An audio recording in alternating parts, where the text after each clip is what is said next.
everyone, and happy Pollinator Week! My name is Lydia and I'm a summer naturalist here at the Paul Smith College Vic. This week the Vic is partnered with ADK Action, the Lake Placid Land Conservancy, and the Wild Center to participate in the Adirondack Pollinator Project. The main goal of this project is to promote the health and well-being of our local pollinators and inspire people to take action to help them thrive. One way that you can do this is by making your own bee hotel similar to this one, which I will be showing you in this video. Some native bees, such as mason and leafcutter bees, are cavity nesters. So they build nests above the ground in cavities and tunnels, such as old beetle holes in trees, plant stems, wood piles, and even in some man-made structures.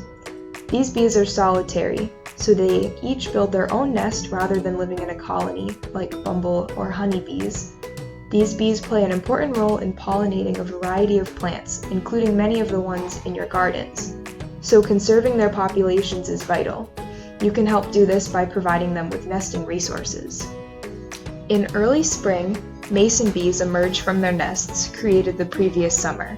Leafcutter bees will emerge in early to midsummer.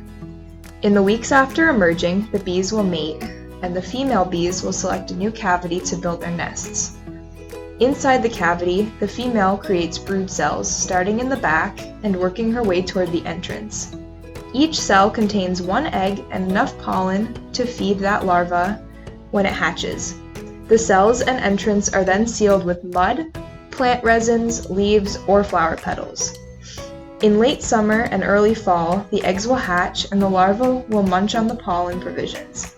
In late fall, they pupate and will overwinter as adults when the cycle begins again. The simplest, most easy style of bee hotel to make are stem bundles. These can be bamboo shoots or hollow or pithy plant stems such as large asters, phragmites or cattails, sunflowers, Japanese knotweed, and other species. For our bee hotel, I used old bamboo stakes and hollow and pithy stems from the butterfly garden and from the botanical gardens around the Vic. I also went out and collected a few cattail reeds from last season. You want to make sure that your stems range in size from 1/16 to ½ an inch in diameter. And when you cut them, they should be between 5 and 8 inches long. Once you have your plant stems cut to the desired length, you want to bundle them together as tightly as you can and secure them with tape or zip ties. You can also pack them together tightly in a container with the open ends facing out. With this method, make sure to provide a small overhang to protect from rain, or make sure you hang your hotel in a location that is sheltered from the rain, like on the side of a building. Once you've gathered your plant stems, you're going to want to cut them between 5 and 8 inches long. For this house, we're cutting them at around 5 inches. So you measure it using your ruler, and then you can clip it with shears.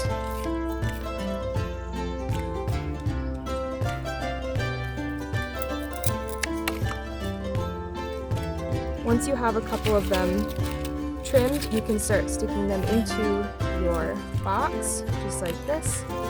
And if you're making a bundle, you would just cluster them together like this, but bigger. And you could tie them with twine or tape, or you can stick them in a smaller container, making sure that the open ends of your straws are facing outwards so that the bees can get inside. When picking a location for your bee hotel, you want to hang them 4 to 5 feet off the ground on a tree, post, or building, and be facing southeast so they get direct sunlight in the morning and shade in the afternoon. Make sure they are firmly attached so they don't move in the wind.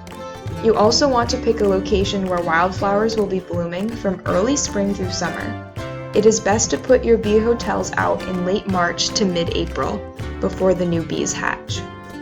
Another thing to keep in mind when finding a location for your bee hotel is pesticide use. If you use pesticides or insecticides in your lawn or garden, make sure you don't use them when the bees are active and avoid spraying the flowering plants.